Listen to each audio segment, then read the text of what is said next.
Mike Radich here, and I'm now joined on the phone by Boston Breakers midfielder Kristie Mewis. Kristie, how are you? I'm good. How are you? Doing good. Thanks for asking.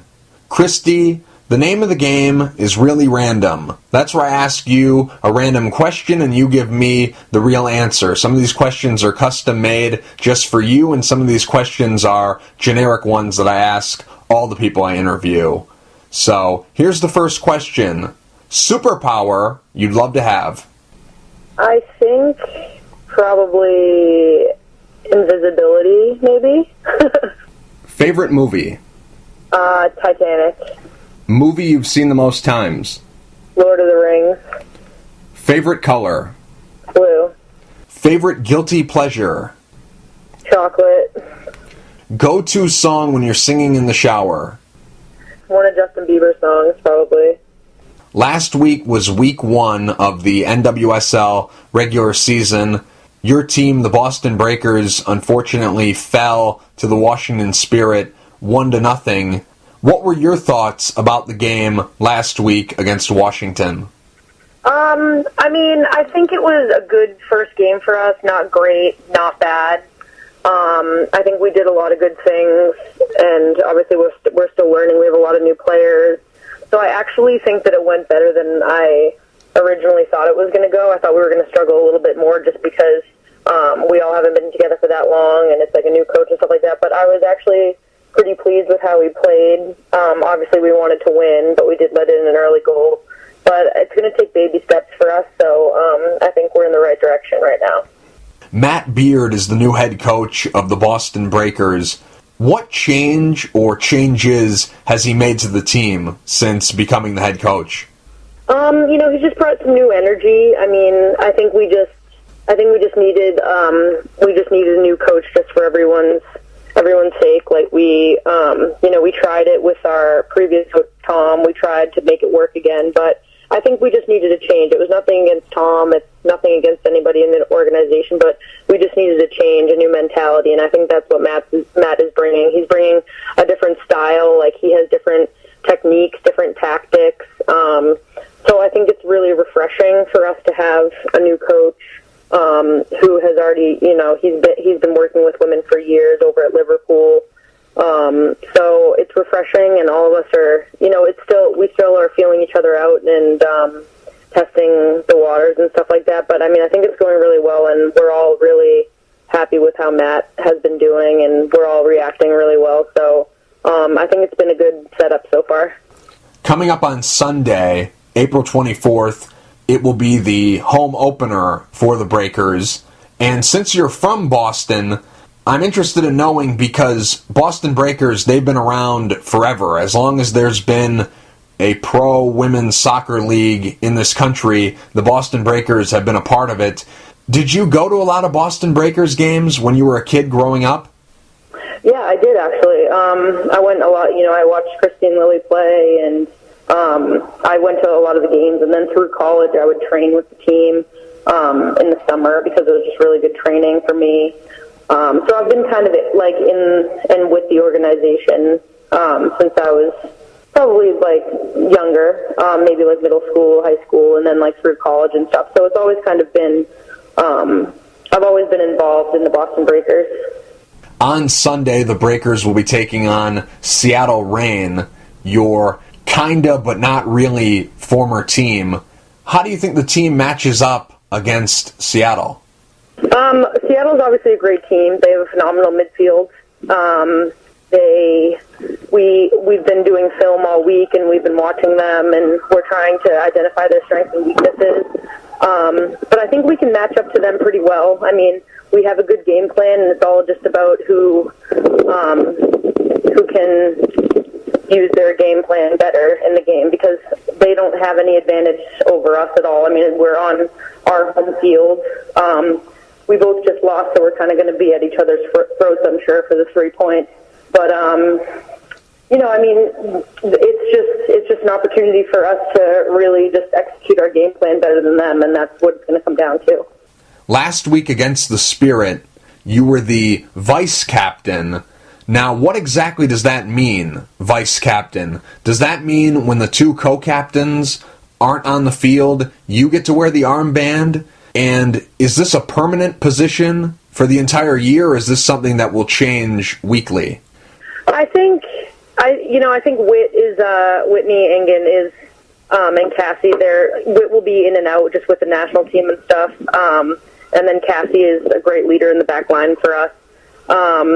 So I think I'm kind of more of just like maybe the silent captain, where I won't be doing like not a lot of the speaking and stuff like that, but I'm going to try my best to lead by example and kind of be a presence to the team, because this is my 4th year in the league, and I think I need to start taking responsibility for that and kind of leading the team, because hopefully I want everyone on my team to look up to me.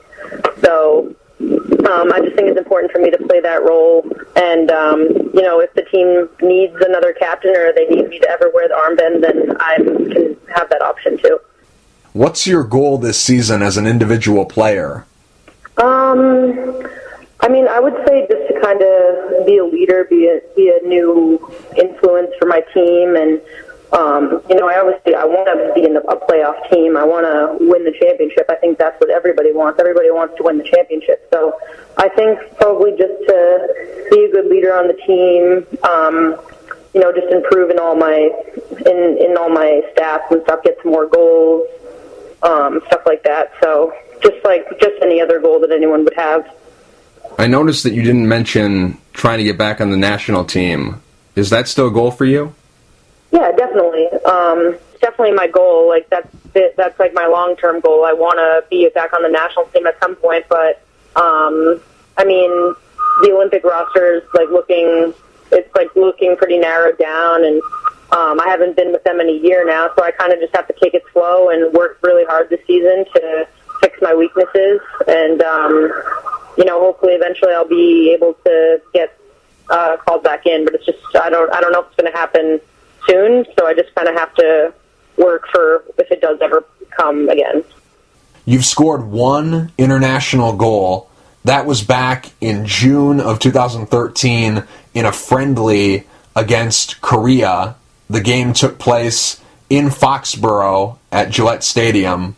Could you have dreamed up a better scenario for your first international goal? Because there you are, playing at home, playing with the national team. Sydney Leroux, your good friend, has the assist.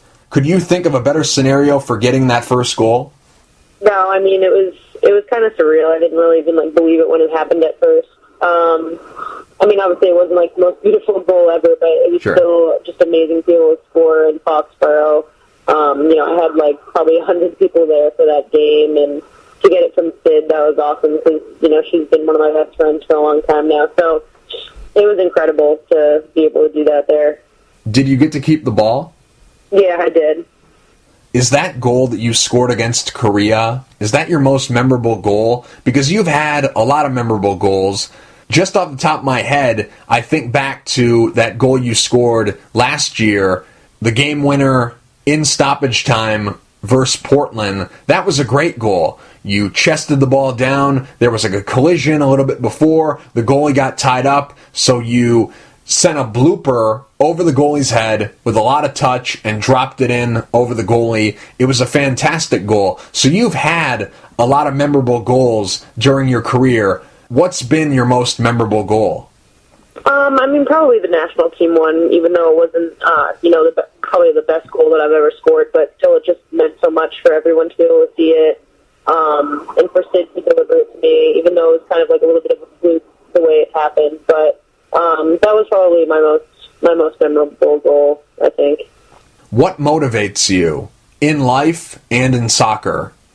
Just to be better, just to be the best person that I can be. I just think that there always comes a time where you kind of you just hit a point where you're just so happy and you're so not that you're not motivated anymore, but you just hit a point where you're just so satisfied with what you've done.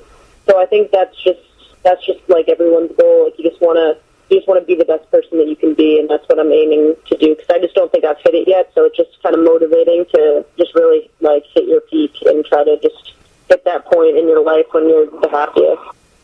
Besides soccer, what are you passionate about? Definitely my friends, my family.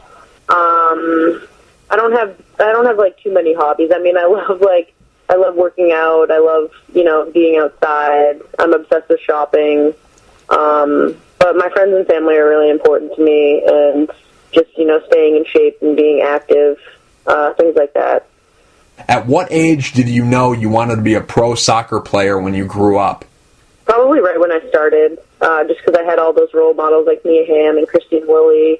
So I just knew that I wanted to be like them when I grew up. So probably around like 4 or 5 years old when I first started playing. When did you realize you had the talent to be a pro, and what event made you realize it? That's a good question. I mean, it's kind of hard when to know you're good enough to be a pro, but I guess maybe in college, and when I was with all the youth national teams and stuff like that, and then when I was in the full team, I just knew that, being a professional soccer player was obviously an option. So I guess maybe in college, I kind of knew it that I had the ability to play. What's your biggest soccer girl problem? I think tan lines in the summer. I just have like a tan line phobia. Like, I hate having tan lines all over my body just from like the tank tops and the t-shirts that we wear, like farmer's tan and stuff. So that's probably my biggest problem. Do you have any pre-game rituals or superstitions? No, I mean, I just have like routine. I kind of try to like have the same routine every day, but switch up a couple things. I'm not too big on.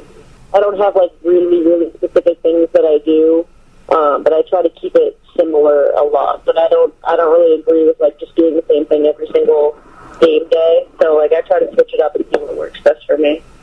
Do you have any post-game rituals? Even though I probably shouldn't, I'll get some greasy food, like a burger or pizza or something. And I'm like really wide awake after games, after night games and stuff, so I'll probably just like stay up late and watch movies and stuff. If you weren't a pro soccer player, what would your job be?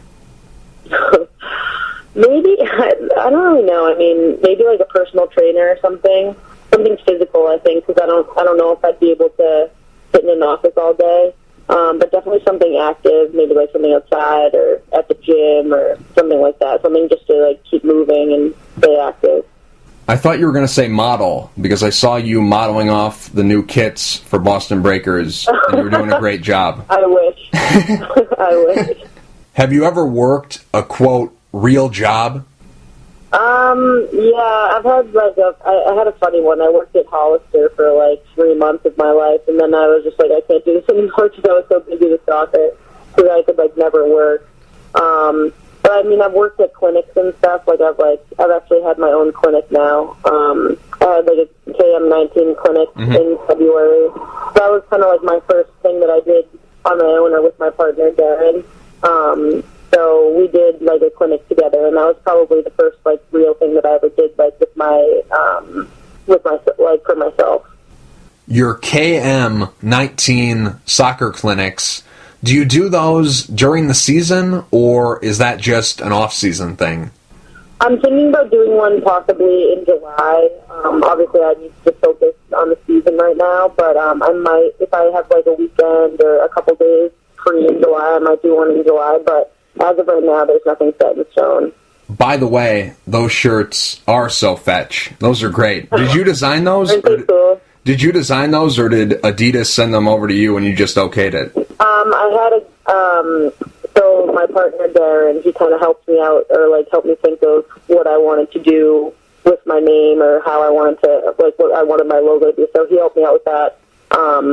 And then we had another guy like help us fix it up and stuff. So it actually came out really good, and I'm really happy with it. Yeah, those are awesome. They're very clean. They look great. Love the logo. Awesome. Yeah. Great stuff. Favorite food? Buffalo chicken pizza. Least favorite food? Probably squash. It makes me gag. I hate squash. Favorite restaurant? There's a place in downtown Boston called Red Lantern. It's like an Asian place with like sushi and all that stuff. So I think that's probably my favorite restaurant right now. It switches a lot. Favorite kind of coffee? I just get a nice coffee like every day, but I have to get it like either at Starbucks or like usually just at Starbucks or like Dunkin' Donuts or something. Like I always have to get my coffee out. It's just like a habit that I have every day. Perfect. Next question. Starbucks or Dunkin' Donuts? I hate saying this, but like I do like Starbucks better. I like Dunkin' style better, and like they're just Dunkin' Donuts is just hilarious with their like iced coffees, and I don't know. I grew up being a Dunkin' girl, but I need something a little bit stronger in the morning now that I'm getting older, so I go to Starbucks. Favorite band and or solo artist? I was a One Direction freak for a while. Like I really, really liked them. But I mean, obviously, I'm just kind of cliche. I just like all, the girly bands. But Justin Bieber, probably, he's just so good. Like you can't hate him. He's so good. First concert you ever went to? Kelly Clarkson when I was in like 8th grade. Best concert you ever went to? I went to One Direction, I think, 2 years ago. So that was probably the best one. Artist or group you haven't seen live that you would like to see live? I'd like to see Sam Hunt. He's coming in August, so maybe I'll go see him in August if we have a free day. Favorite TV show, and it can be a show currently on the air or a show no longer on the air. Just overall, favorite TV show. I really like Sons of Anarchy. I was obsessed with it when it was out. If you could trade places with anyone in the world for a week, who would you trade places with, and why? Maybe Jennifer Lawrence, just because I think she's so cool, and she probably just lives a really fabulous life. I just really looked up to her. I think she's so cool, so probably her. If you could stay one age forever, how old would you stay, and why? The girls and I were actually talking about this the other day. It would probably be 12, just because I feel like you don't have any responsibilities, you still live at home. 12 isn't too young, and it's not too old. It's just the perfect age, I think. Do you have any other nicknames besides Mew and Mewy? My best friend calls me Cratchit, Nurse Cratchit, because it's just a long story. One time I was taking care of her dog, and her mom said some funny joke about me being Nurse Cratchit, so now it kind of sticks. So her and my sister call me Cratch or Cratchit. Why number 19? Well, number 9 was taken in college, so that's when I first started to not wear number 9. And obviously I would wear number 9 because of Mia Hamm. And then 19, it still had 9 in it, so I just thought that was the next one that I could take, and it just kind of stuck from there. How would you describe your playing style on the pitch? I don't know. I think I would say it's just it's technical. It's very technical. I like to, make a lot of short passes, and just combinations with other players. So I guess technical. How would you describe your fashion style off the pitch? I mean, I would love to say chic, but it's not quite chic. I guess just maybe just casual chic. I kind of like the dressier clothes. I don't have a lot of casual clothes, but maybe just trendy stuff, I guess. Who's your fashion icon? I really I hate saying this, but I really do like what Kendall Jenner wears. She always has on the cutest outfits and stuff, so probably hers. Greatest fashion trend of all time? I really like high-waisted stuff, high-waisted jeans, high-waisted shorts, high-waisted skirts and stuff like that, so probably just high-waisted stuff. Fashion trend no longer in style that you wish would come back in style? I mean, I feel like anything goes today. People can just wear whatever they want, and it's fine. Favorite piece of clothing you own? Right now, probably my Adidas shell toes. They came back in style recently, which I'm so happy about. The ones with the 3 stripes on the side, so those are probably my favorite in my closet right now. If you had to wear one piece of clothing for the rest of your life, what would it be and why? Probably just yoga pants and a baggy sweatshirt. That's just when I feel most comfortable. It's just just in some comfy yoga pants and just a big baggy sweatshirt. It's just when I feel comfortable. When was the last time you talked to Sydney Leroux? Maybe a couple weeks ago. I just was talking to her about just, like her pregnancy and how excited she is and stuff like that. So probably maybe like 1 or 2 weeks ago I talked to her. What are the chances you get to be the godmother of the baby? I don't know. Probably not very high. I'm sure she already picked someone for that who's more local or something. I don't know. Celebrity people say you look like? I've heard like Hayden Panettiere before, just because we kind of both have like round faces and blonde hair. Probably her, or maybe like Blake Lively or something. I've heard that a couple times. If you could go on a $1 million shopping spree at any store, what store would you go on that $1 million shopping spree at? Can it be an online website? Anything you want. I'm really into this website, Revolve, right now. They just have like the cutest, trendiest clothes, so probably there. It's just online, so it's just like a bunch of different companies put their clothes on that website, so you kind of just get to shop at all of the good stores on one website. Your sister, Sam Mewis, is obviously a pro soccer player also, and later in the season when the Breakers play the Flash, who are your parents going to be cheering for? Obviously you guys played against each other last year, but who do they cheer for? Do they cheer for the home team? Do they split up, like your dad will be a Breakers fan, your mom will be a Flash fan? Do they stay neutral? How does this work? They split it up, so one of them will wear a Breakers sweatshirt and the other one will wear a Western New York Flash sweatshirt. It's actually hilarious when they do that, but it's always split up. It's always even.